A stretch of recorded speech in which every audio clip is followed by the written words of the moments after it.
ಪಾಪವ ಕಳೆಯೋ ಪರಮ ಪಾವನ ಮಂಗಳವಾಸನೆ. ಸ್ವಾಮಿ ಹೇಳಿ. ಹಲೋ, VSS ಮೀಡಿಯಾ ಆನ್ಲೈನ್ ಚಾನಲಲ್ಲಿ ಕ್ವಶನ್ ಕೇಳ್ತಾ ಇದ್ದೀನಿ ಸ್ವಾಮಿ. ಹಲೋ, ಹೇಳಿ ಸ್ವಾಮಿ, ನಿಮ್ಮ ಹೆಸರು ಹೇಳಿ, ಏನು ಪ್ರಶ್ನೆ ಹೇಳಿ ಸ್ವಾಮಿ. ಅಯ್ಯಪ್ಪ ಶಶಿಕಿರಣ್ ಅಂತ ಸ್ವಾಮಿ ನಮ್ಮ ಹೆಸರು. ಯಾವ ಊರು ಅಯ್ಯಪ್ಪ? ಸ್ವಾಮಿ ನಾವು ದೊಡ್ಡಬಳ್ಳಾಪುರದಿಂದ ರೈಲ್ವೆ ಸ್ಟೇಷನ್ ಟ್ರೈನಲ್ಲಿ ಬರ್ತೀವಿ ಸ್ವಾಮಿ, ಮಲ್ಲೇಶ್ವರಂ ಟ್ರೈನ್ಗೆ. ಅಂದರೆ ನಾವು ಟ್ರೈನ್ ಇಳಿದು ಹೋಗೋ ರೋಡಲ್ಲಿ ಶ್ರೀರಾಮ್ಪುರ ಮೆಟ್ರೋ ಕೆಳಗಡೆಯಿಂದ ಸ್ವಲ್ಪ ದೂರ ರೈಟಲ್ಲಿ ಹರಿಶ್ಚಂದ್ರ ಘಾಟ್ ಇದೆ. ಆ ರೋಡ್ ದಾಟ್ಕೊಂಡು ಹೋದ್ರೇ ನಮಗೆ ಫ್ಯಾಕ್ಟ್ರಿ ಸಿಗೋದು. ಅಂದರೆ ಇಬ್ಬರು ಹೇಳಿದ್ದಾರೆ ಆಲ್ರೆಡಿ, ಒಂದ್ಸರಿ ಒಬ್ಬರಲ್ಲ ಇಬ್ಬರು ಹೇಳಿದ್ದಾರೆ. ಒಬ್ಬರು ಯಜಮಾನ್ರು ಒಂದ್ಸರಿ ಹೇಳಿದ್ರೆ, ಇವತ್ತು ಸಾಯಂಕಾಲ ಮಾತೆಯವರೊಬ್ಬರು ಹೇಳಿದ್ರು. ಅಲ್ಲಿ ಶರಣಾಗಿರೋರನ್ನ ತಗೊಂಡೋಗಿದ್ದಾರೆ, ಹೂವುಗಳಿಗೆ ಹಾಕಿರ್ತಾರೆ, ಅದನ್ನ ತುಳಿಬೇಡಿ ಅಂತ ಮಾತೆ ಸ್ವಾಮಿ ಹೇಳಿದ್ರು. ತಿರ್ಗಾ ಒಂದು ಲೈನಲ್ಲಿ ಶರಣಾಗಿದ್ದಾರೆ, ಆ ರೋಡಲ್ಲಿ ಓಡಾಡಬೇಡಿ ಸ್ವಾಮಿ, ಈ ರೋಡಲ್ಲಿ ಹೋಗ್ರಿ ಅಂತ ಅಂದರು. ನಾವೇನು ಅವ್ರ ಮಾತಿಗೆ ಗೌರವ ಕೊಟ್ಟು ಬೇರೆ ರೋಡಲ್ಲೇ ಬಳಸ್ಕೊಂಡು ಹೋದ್ರಿ ಕಂಪ್ನಿಗೆ.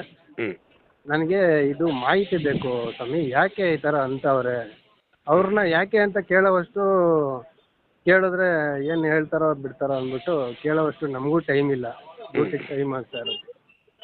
ಅದಕ್ಕೆ ಗುರುಗಳೇ, ನಿಮ್ಮ ಹತ್ರ ಏನಾರ ಮಾಹಿತಿ ಸಿಗುತ್ತೇನೋ ಅಂದ್ಬಿಟ್ಟು VSS ಮೀಡಿಯಾಗೆ ಕಾಲ್ ಮಾಡಿದ್ದೀವಿ. ಈಗ ದೊಡ್ಡಬಳ್ಳಾಪುರದಿಂದ ನಿಮ್ಮ ಬದುಕನ್ನು ಕಂಡ್ಕೊಳ್ಳಿಕ್ಕೆ ಬೆಂಗಳೂರಿಗೆ ಬರ್ತೀರಾ? ಹೌದು ಸ್ವಾಮಿ. ಏನು ಕೆಲಸ ಸ್ವಾಮಿ? ಫ್ಯಾಕ್ಟ್ರಿ ಅಂದ್ರಿ, ಏನು ಕೆಲಸ? ಫ್ಯಾಕ್ಟ್ರಿಯಲ್ಲಿ ಗಾರ್ಮೆಂಟ್ಸು ಐರನ್ ಮಾಡೋದು, ಪೀಸ್ ವರ್ಕ್. ನೀವು ಈ ಕೆಲಸ ಬಿಟ್ಟರೆ ಬೇರೆ ನಿಮ್ಗೆ ಎಲ್ಲೋ ನಿಮ್ಮೂರಲ್ಲೇ ಕೆಲಸ ನೋಡ್ಕೊಳ್ಳೋಕ್ಕೂ ಆಗಲ್ವಾ? ಇಲ್ಲ ಗುರುಗಳೇ, ಅಲ್ಲೂ ಮಾಡ್ತಾ ಇದ್ರಿ, ಅಲ್ಲೆಲ್ಲ ಪೇಮೆಂಟ್ ಕಮ್ಮಿ. ಪೀಸ್ ವರ್ಕ್ ಆದರೆ ಜೀವನಕ್ಕೆ ಆಧಾರ ಇದೇನೆ. ಹೌದು ಗುರುಗಳೇ. ಈಗ ನಿಮ್ಮ ಪ್ರಶ್ನೆ ಅರ್ಥ ಸ್ವಾಮಿ. ನಾನು ರೈಲ್ವೆ ಸ್ಟೇಷನ್ ಇಳಿದು ದಾರಿಲಿ ಹೋಗ್ಬೇಕಾದ್ರೆ ಅಲ್ಲಿ ಒಂದು ಹರಿಶ್ಚಂದ್ರ ಘಾಟ್ ಇದೆ. ಅಲ್ಲಿ ಸ್ವಾಭಾವಿಕವಾಗಿ ಆ ಹರಿಶ್ಚಂದ್ರ ಘಾಟು ಅಂದರೆ ಅಂತ್ಯಕ್ರಿಯೆ ಮಾಡಲಿಕ್ಕೆ ಅಂತ ಬರ್ತಾ ಇರ್ತಾರೆ ಸ್ವಾಮಿಗಳು, ಹೂವು ಹಾಕಿರ್ತಾರೆ. ಅಲ್ಲಿ ತುಳಿಬಾರ್ದು, ಆ ರಸ್ತೆಯಲ್ಲಿ ಹೋಗಬಾರ್ದು. ಹೌದು. ಆದರೆ ನೀವು ಪ್ರಶ್ನೆ ಕೇಳಬೇಕಾದ್ರೆ ಇನ್ನೂ ಒಂದು ಉತ್ತರ ನಿಮ್ಮಲ್ಲೇ ಅಡಗಿತ್ತು. ಬಳಸ್ಕೊಂಡು ನಾನು ಹೋಗ್ಬೋದು ಸ್ವಾಮಿ ಅಂತ, ಅಲ್ವಾ? ಹೋಗ್ಬೋದಲ್ವಾ ನೀವು ಬಳಸ್ಕೊಂಡು ಸ್ವಾಮಿ? ಅಂದರೆ ಸ್ವಾಮಿ, ಈ ರೋಡ್ನ ದಾಟ್ಕೊಂಡು ಹೋದ್ರೆ ಅಲ್ಲಿ ಒಳಗಡೆ ಯಾವುದೋ ಒಂದು ಸಂದಿಯಲ್ಲಿ ಶರಣಾಗಿರ್ತಾರೆ.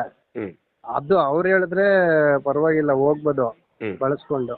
ಇದು ಮೇನ್ ರೋಡ್, ಇದು ದಾಟಿದ್ರೇನೆ ನಮಗೆ ಅಲ್ಲಿ ಕಂಪ್ನಿಗೆ ಹೋಗೋಕ್ಕಾಗೋದು. ಮೆಟ್ರೋ ಕೆಳಗಡೆಯಿಂದ ದಾಟ್ಕೊಂಡು ಹೋದ್ರೇನೆ ಸಿಗೋದು, ಅಲ್ಲೇ ಘಾಟ್ ಇರೋದು. ಅಂದರೆ ನೀವು ಬಳಸ್ಕೊಂಡು ಹೋದರೆ ನಿಮಗೆ ಬರಬೇಕಾದ್ರೆ ಬಂದ್ರೂ ಟ್ರೈನಿಗೆ ಟೈಮ್ ಆಗುತ್ತೆ ಅಂತ ಒಂದು ಕಾರಣ, ಡ್ಯೂಟಿಗೆ ಟೈಮ್ ಆಗುತ್ತೆ ಅನ್ನೋದು ಒಂದು ಕಾರಣ. ಹೌದು ಗುರು.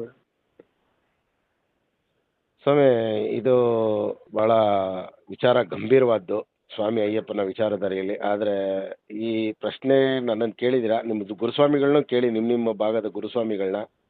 ಆದರೆ ಈ ಅಲ್ಪಮತಿಗೆ ನಾನು ಏನು ಹೇಳ್ಬೋದು ಅದನ್ನು ಹೇಳ್ತೀನಿ ಸ್ವಾಮಿ. ಆದರೆ ಇದೇ ಉತ್ತರ ಕೊನೆಯದು ಅಂತಲ್ಲ, ಇದರಲ್ಲಿ ತಪ್ಪಿದರೆ ನಾವು ತಿದ್ಕೊಂಡು ನಾವು ಕಲ್ತ್ಕೋತೀವಿ ಸ್ವಾಮಿ. ನಾನು ಹೇಳ್ತೀನಿ ಸ್ವಾಮಿ. ಈಗ ಬುದ್ಧಂದು ಕತೆ ಕೇಳಿದ್ದೀರಾ ಸ್ವಾಮಿ? ಬುದ್ಧ ಬೋಧಿ ವೃಕ್ಷ, ಒಂದು ಮನೆಯಲ್ಲಿ ಒಂದು ಮಗು ಶರಣಾಗೋಗುತ್ತೆ. ಆಗ ಆ ಮಗುನ ಬದುಕಿಸ್ಕೊಡಿ ಅಂತ ಬುದ್ಧನ ಹತ್ರ ಬರ್ತಾರೆ. ಅದು ಕೇಳಿದಿರಿ, ಓದಿದ್ರಿ ಸ್ವಾಮಿ, ಅಲ್ವಾ? ಆಗ ಬುದ್ಧ ಏನ್ ಹೇಳ್ತಾರೆ, ಹೋಗಿ ಯಾರ ಮನೆಯಲ್ಲಿ ಆ ಒಂದು ಅಂತ ಸಾವು ಅಂತ ಆಗದೆ ಇರುತ್ತೋ ಅಂತ ಮನೆಯಲ್ಲಿ ಸಾಸಿವೆ ಕಾಳು ತಗೊಂಡ್ಬನ್ನಿ ಅಂತ. ತಾಯಿ ಎಲ್ಲ ಮನೆಗೂ ಹೋಗ್ತಾರೆ. ಎಲ್ಲ ಮನೆಯಲ್ಲೂ ಒಂದು ಮನೇಲಿ ಕೊಡಕ್ಕೆ ಬರ್ತಾರೆ. ಕೊಡಕ್ಕೆ ಬಂದು ಎಲ್ಲ ಮನೇಲಿ, ನಿಮ್ಮ ಮನೇಲಿ ಯಾರು ಆಗಿಲ್ಲ, ಈಗ ನಮ್ಮ ಮನೇಲಿ ಈಗ ವರ್ಷ ಆಯಿತು, 6 ತಿಂಗಳಾಯಿತು, 1 ವರ್ಷ, ಎಲ್ಲ ಏನೋ ಎಷ್ಟು ವರ್ಷದಲ್ಲ ಆಗಿದೆ ಅಂತಲೇ ಬರುತ್ತೆ. ಅಂದರೆ ಹುಟ್ಟಿದ ಮನುಷ್ಯ ಆ ಅಂತ್ಯವನ್ನು ಕಾಣಲೇಬೇಕು. ಮತ್ತು ನಿಮ್ಮ ಬದುಕಿಗೆ ಈ ಒಂದು ಮಾರ್ಗ ಮಧ್ಯದಲ್ಲಿ ಮಾಲೆ ಹಾಕ್ಕೊಂಡಿದ್ದೀನಿ ನಾನು, ಈ ದಾರಿ ಬಿಟ್ಬಿಟ್ಟು ನಾನು ಹೇಳ್ತೀನಿ ಸ್ವಾಮಿ. ಎಷ್ಟು ದಿನ ಆಯ್ತು ಸ್ವಾಮಿ ವ್ರತ ಮಾಡಿ? ಸ್ವಾಮಿ, ನಾವು ಜನವರಿ 4ನೇ ತಾರೀಕು, ಇದು 15ನೇ ತಾರೀಕು ಸ್ವಾಮಿ ಹೋಗೋದು. ಎಷ್ಟು ದಿನಕ್ಕೆ ಮಂಡಲ ಮಾಲೆ ಹಾಕೊಂಡಿದ್ರಾ? ಡಿಸೆಂಬರ್ 4ಕ್ಕೆ ಹಾಕಿದ್ದೀರಿ. 41 ದಿನದ ಮೇಲೆ ಆಗುತ್ತೆ ಸ್ವಾಮಿ. ಈಗ ನಾನು 41 ದಿನ ನೀವು ಕೆಲಸ ಬಿಟ್ಬಿಡಿ ಸ್ವಾಮಿ, ಮನೇಲಿ ಕೂತ್ಕೊಳ್ಳಿ ಅಂತೀನಿ. ಈ ಕೆಲಸ ನೀವು ದಾರಿಲಿ ಹೋಗೋಕ್ಕೆ ಅವಾಗ ಏನಾಗುತ್ತೆ ನಿಮಗೆ? ನಿಮ್ಮ ಜೀವನ ಏನಾಗುತ್ತೆ? ಹೌದು ಸ್ವಾಮಿ, ಕೆಲಸ ಮಾಡೋಕ್ಕಾಗಲ್ಲ. ಕೆಲಸ ಮಾಡಬೇಡಿ ಅಂತೀನಿ ನಾನು. 41 ದಿನ ಅಯ್ಯಪ್ಪ ಅಂತ ಅನ್ಕೊಂಡು ಮನೇಲೇ ಕೂತ್ಕೊಳ್ಳಿ ಅಂತೀನಿ ಈ ಪರಿಸ್ಥಿತಿಗೋಸ್ಕರ. ಅವಾಗ ಏನು ಅಂತೀರ ನೀವು? ಏನಾಗುತ್ತೆ ನಿಮ್ಮ ಮನೆ ಪರಿಸ್ಥಿತಿ? ಹೌದು ಸ್ವಾಮಿ. ಅಲ್ಲಲ್ಲ, ನೀವು ನಿಭಾಯಿಸ್ಕೊಳ್ಳಿಕ್ಕೆ ನಿಮ್ಮ ಹಣಕಾಸಿನ ಸೌಕರ್ಯ ಇದೆಯಾ? ಇಲ್ಲ ಸ್ವಾಮಿ, ದುಡಿದ್ರೇ ಆಗೋದು. ಸ್ವಾಮಿ ನಿಮ್ಮ ಸಾಧ್ಯವಾದಷ್ಟು ಅದನ್ನ ಅವಾಯ್ಡ್ ಮಾಡಬೇಕು ಅಂತ ಹೇಳ್ತೀವಿ. ಈಗ ನೀವು ಟ್ರೈನಲ್ಲಿ ಬರ್ತಾ ಇದ್ದೀರಾ ಟ್ರಾವೆಲಿಂಗ್, ಹಾಂ ಹಾಂ ಹಾಂ ಹಾಂ ಬೆಳಿಗ್ಗೆ ಸಂಜೆ ಸ್ನಾನ ಮಾಡೋದು ಅದಕ್ಕೆ ಉದ್ದೇಶ. ಈ ಟ್ರಾವೆಲಿಂಗ್ ಅಲ್ಲಿ ಯಾರು ಎಲ್ಲಿ ಹೋಗಿ ಬಂದಿರ್ತಾರೋ ಅನ್ನೋದು ನಮಗೆ ಗೊತ್ತಿಲ್ಲ. ಹೌದು ಸ್ವಾಮಿ. ಅದಕ್ಕೆ ಈಗ ಒಂದು ಪ್ರಪಂಚದಲ್ಲಿ ನಾವು ಇದೆಲ್ಲ ಸಾಮಾನ್ಯ, ಆದರೆ ನೀವು ಬೇಕು ಅಂತ ಹೂ ತುಳಿಯಲ್ಲ, ಬೇಕು ಅಂತ ನೋಡಕ್ ಹೋಗಲ್ಲ. ನಿಮಗೆ ಗೊತ್ತಿದ್ದು ಆ ಕಡೆ ಹೋದ್ರೆ ಮಹಾ ತಪ್ಪು. ನಿಮ್ಮ ಕರ್ತವ್ಯ ನಿರತವಾಗಿ ಹೋಗ್ತಾ ಇದ್ದೀರಾ. ಅವ್ರು ಹೇಳ್ತಾ ಇರೋದ್ರಲ್ಲಿ ಮಾಲೆ ಹಾಕೊಂಡಿದ್ರೆ ಸ್ವಾಮಿ ಇದು ಹಿಂಗಾಗಿದೆ ಅಂತ ಅವ್ರು ಹೇಳ್ತಾ ಇದ್ದಾರೆ. ಅವ್ರು ಹೇಳೋದ್ರಲ್ಲಿ ವಾಸ್ತವ ಇದೆ. ಆದ್ರೆ ನಿಮ್ಮ ಬದುಕನ್ನ ಕಂಡುಕೊಳ್ಳೇಬೇಕಾದ ಅನಿವಾರ್ಯ ಪರಿಸ್ಥಿತಿಯಲ್ಲಿ ಇವೆಲ್ಲ ನಿಭಾಯಿಸಿ ನೀವು ವ್ರತ ಮಾಡ್ಬೇಕು ಸ್ವಾಮಿ. ನೀವು ಸಾಧ್ಯ ಆದಷ್ಟು ಅವಾಯ್ಡ್ ಮಾಡಕ್ ನೋಡಿ. ಯಾವ ದಾರಿ ಇದ್ದಾಗ, ಟೈಮ್ ಇದ್ದಾಗ, ಅನಿವಾರ್ಯ ಪರಿಸ್ಥಿತಿಯಲ್ಲಿ ಏನೂ ಮಾಡ್ಲಿಕ್ಕೆ ಸಾಧ್ಯ ಇಲ್ಲ ಸ್ವಾಮಿ. ನೀವು ಆ ಒಂದು ಮಾರ್ಗ ಮಧ್ಯದಲ್ಲಿ ನೀವು ಹೋಗ್ತಾ ಇದ್ದಾಗ ಸ್ವಾಮಿಯೇ ಶರಣಮಯ್ಯಪ್ಪ ಅಂತ ಹೋಗ್ತಾ ಇರಿ. ಅವರು ಏನಂತಾರೆ, ಈಗ ಶರಣಾದವ್ರನ್ನ ದೇವ್ರ ಪಾದಕ್ಕೆ ಸೇರ್ಕೊಂಡ್ರು ಅಂತಾರೆ. ಹೌದು. ಹಾಗಂತ ನಾವು ಹೋಗಿ ಅಂತ್ಯಕ್ರಿಯೆಯಲ್ಲಿ ಬಾಳ್ತೀವಿ, ಪಾಲ್ಗೊಳ್ತೀವಿ ಅನ್ನೋದು ತಪ್ಪು. ತೀರಾ ನಮ್ಮ ಮನೆಗಳಲ್ಲೇ ಅಂತ ಕಾರ್ಯ ಆದ್ರೆ ನಾವು ಮಾಲೆ ವಿಸರ್ಜನೆ ಮಾಡಬೇಕು, ಅದು ಮಾಡಲೇಬೇಕು. ನಾವು ಅಂತ್ಯಕ್ರಿಯೆಯಲ್ಲಿ ಪಾಲ್ಗೊಳ್ಳೇಬೇಕು. ಈಗ ಯಾರೋ ಒಬ್ರು ದೇವ್ರ ಪಾದಕ್ಕೆ ಸೇರ್ಕೊಂಡ್ರು ಅಂದಾಗ ನೀವು ನಿಮ್ಮ ಕರ್ತವ್ಯಕ್ಕೆ ನೀವು ಚ್ಯುತಿತಾದಂಗೆ ನಿಮ್ಮ ಟೈಮ್ಗೆ ಅನುಕೂಲ ಯಾವ್ದಾಗುತ್ತೆ ನೀವು ಹಾಗಂತ ಆತುರವಾಗಿ ಟ್ರೈನಿಗೆ ಓಡ್ ಬರೋದು, ಬೇರೆ ಮಾರ್ಗ ಸುತ್ಕೊಂಡು ಬೇರೆ ಬಂದು ಟ್ರೈನಲ್ಲಿ ರಶಲ್ಲಿ ಓಡ್ ಬಂದು ಅಥವಾ ಬೇರೆ ದಾರಿಲಿ ಓಡ್ ಬಂದು ಆತುರವಾಗಿ ಇದು ಮಾಡ್ಕೊಬೇಡಿ. ನೀವು ಮಾರ್ಗ ಮಧ್ಯದಲ್ಲಿ ಹೋಗಿ ಸ್ವಾಮಿ. ಆದರೆ ಸಾಧ್ಯವಾದಷ್ಟು ಅವಾಯ್ಡ್ ಮಾಡಕ್ಕೆ ನೋಡಿ ಸ್ವಾಮಿ ಅಷ್ಟೇ. ಆದರೆ ವಿಪರೀತ ನಿಮ್ಗೆ ಗೊತ್ತಿಲ್ಲದೇನೆ ಆಗಿ ಬಂದ್ಬಿಟ್ರೆ ಅಚಾತುರ್ಯಕ್ಕೆ ನೀವೇನೋ ಹೋಗ್ತಾ ಇರ್ತೀರಾ ಅಂದಿವೆ. ಇಷ್ಟು ಗೊತ್ತಿಲ್ದೇನೆ ಓಡಾಡ್ತಾ ಇದ್ದೆ ಸ್ವಾಮಿ ಇಷ್ಟು ದಿನ. ಇದು ಎರಡನೇವರು ಹೇಳಿದ್ರು ಆ ತರ. ಅಲ್ಲ, ಎರಡನೇವರು ಇನ್ನೂ 10 ಜನ ಹೇಳ್ತಾರೆ. ನೀವು ಮಾಲೆ ಹಾಕೊಂಡಿದ್ದೀರಾ ಅಂತ, ನೀವು ಬಟ್ಟೆ ಇರುತ್ತೆ, ಮಾಲೆ ಇರುತ್ತೆ ಸ್ವಾಮಿ ಅಂತ ಅವ್ರು ಹೇಳ್ತಾರೆ. ಅವ್ರು ಹೇಳೋದ್ರಲ್ಲಿ ಅದು ತಪ್ಪಿಲ್ಲ. ಆದರೆ ನಿಮ್ಮ ಜೀವನಕ್ಕೆ ನಿಮ್ಮ ಒಂದು ಮಾರ್ಗದರ್ಶನ ನಿಮ್ಮ ನಡಿಬೇಕು ಅಂತಂದ್ರೆ ಇವೆಲ್ಲ ಜಯಿಸ್ಬೇಕು. ಹಾಗಂತ ನಾನು 3 ದಿನಕ್ಕೆ ಮಾಲೆ ಹಾಕೋತೀನಿ ಸ್ವಾಮಿ, ನಾನು 41 ದಿನ ನನ್ನ ಕೈಲಿ ಆಗಲ್ಲ ಅಂತ ದಯವಿಟ್ಟು ಮಾಡಬೇಡಿ. ಮಂಡಲ ವ್ರತ ಮಾಡಬೇಕು. ಈಗ ನೀವೇನು ಮನಸ್ಸಲ್ಲಿ ಇಟ್ಕೊಂಡಿದ್ರೆ ಅದು ಅಲ್ಲಿಗೆ ಬಿಟ್ಬಿಡಿ. ನಿಮ್ಮ ಕಾರ್ಯವ್ಯಾಪ್ತಿಗೆ ಅದು ನಿಮ್ಮ ಕೆಲಸಕ್ಕೆ ಅದು ಹೊರಗಡೆ ಬಂದಾಗ ಅದೇನು ಮಾಡ್ಲಿಕ್ಕೆ ಆಗಲ್ಲ, ಅನಿವಾರ್ಯ ಪರಿಸ್ಥಿತಿಗಳಲ್ಲಿ. ಹಾಗಂತ ನಾನು ಬೇಕು ಅಂತಾನೆ ಸ್ವಾಮಿ ನನಗೆ ಈ ಚಾನಲಲ್ಲಿ ಹೇಳ್ಬಿಟ್ಟಿದ್ದಾರೆ ನಾನು ನಾಳೆ ಆ ಕಡೆ ಹರಿಶ್ಚಂದ್ರ ಘಾಟ್ ಕಡೆ ಸುಮ್ಮನೆ ಒಂದು ರೌಂಡ್ ವಾಕಿಂಗ್ ಹೋಗಿ ಬರ್ತೀನಿ ಅಂತ ಯಾರು ಸ್ವಾಮಿಗಳು ಉದ್ದಟತನವನ್ನು ತೋರೋಂಥದ್ದು ಮಾಡಲ್ಲ.